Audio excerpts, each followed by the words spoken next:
Hi. இப்போ நம்ம next blouse என்ன பார்க்க போகிறோம் அப்படின்னா 1000க்கு பிலோ 1000ல் இருக்கிற ஒரு சிம்பிளான டிசைன். இந்த டிசைனில் நம்ம என்ன பண்ணியிருக்கோம்னு ஃபஸ்ட்டு பாருங்கள். 3 லைன்ஸ் வந்து ஜரி த்ரெட் போட்டிருக்கேன். அந்த 3 லைன்ஸ் வந்து கோல்டு கலர் ஜரி போட்டிருக்கேன். ஏன்னா சாரியோட கலர் வந்து கோல்டு கலர், அதனால் கோல்டு கலர் ஜரி த்ரெட் போட்டுட்டு நெக்ஸ்ட் வந்து 3mm பீட் வந்து கோல்டு கலர், அதிலே மேட் ஃபினிஷிங்கில் இருக்கிறத எப்பயுமே சூஸ் பண்ணுங்கள். ஏன்னா மேட் வந்து சீக்கிரத்தில் அதோட ஃபேட் ஆகாது, அதனால் நல்லாயிருக்கும். ஷைனிங் பீட் வந்து சீக்கிரமாக ஃபேட் ஆகிடுது, அதனால் மேட் ஃபினிஷிங்கில் இருக்கிற மாதிரி சூஸ் பண்ணிக்கோங்க. நெக்ஸ்ட்டு வந்து ஸ்டோன்ஸ் ப்ளேஸ் பண்ணியிருக்கேன், ஸ்கொயர் டைப்பில் இருக்க ஸ்டோனு. நெக்ஸ்ட் திரும்பவும் வந்து 3mm பீட் வந்து இன்னொரு லைன் கொடுத்துருக்கேன்.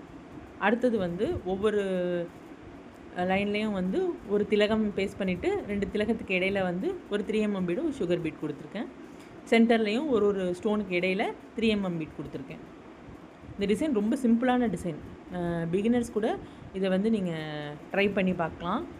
இந்த 3mm பீடுக்கு பதிலாக நீங்கள் சுகர் பீட் போட்டும் ட்ரை பண்ணி பார்க்கலாம். எப்பயுமே வந்து நீங்கள் ஸ்டோன்ஸ் வந்து செலக்ட் பண்ணும்போது கான்ட்ராஸ்ட் கலராக செலக்ட் பண்ணுங்கள். சாரியில் உள்ள சேம் கலரை அதை எடுக்காமல் கொஞ்சம் கான்ட்ராஸ்ட்டாக எடுக்கும்போது அந்த லுக் வந்து ரொம்பவே அழகாக இருக்கும். நீங்கள் ஒர்க்கே வந்து அந்த நீங்கள் போடுற மெட்டீரியலை யூஸ் பண்ணுறதை பொறுத்து தான் உங்களோட அவுட்புட் வந்து நல்லாயிருக்கும்.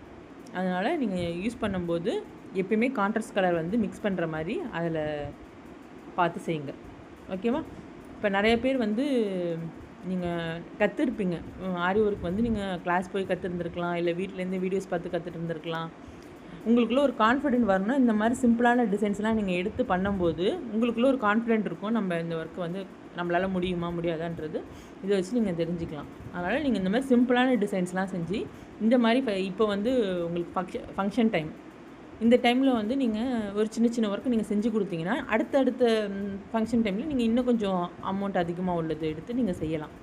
அப்போ உங்களுக்கு அந்த கான்ஃபிடென்ட் இருக்கும். இதை ட்ரை பண்ணி பாருங்கள். டிப்ஸ் பிடிச்சிருந்தால் நீங்கள் லைக் பண்ணுங்கள், ஷேர் பண்ணுங்கள், மறக்காமல் நம்ம சேனலை சப்ஸ்கிரைப் பண்ணிக்கோங்க. தேங்க்யூ.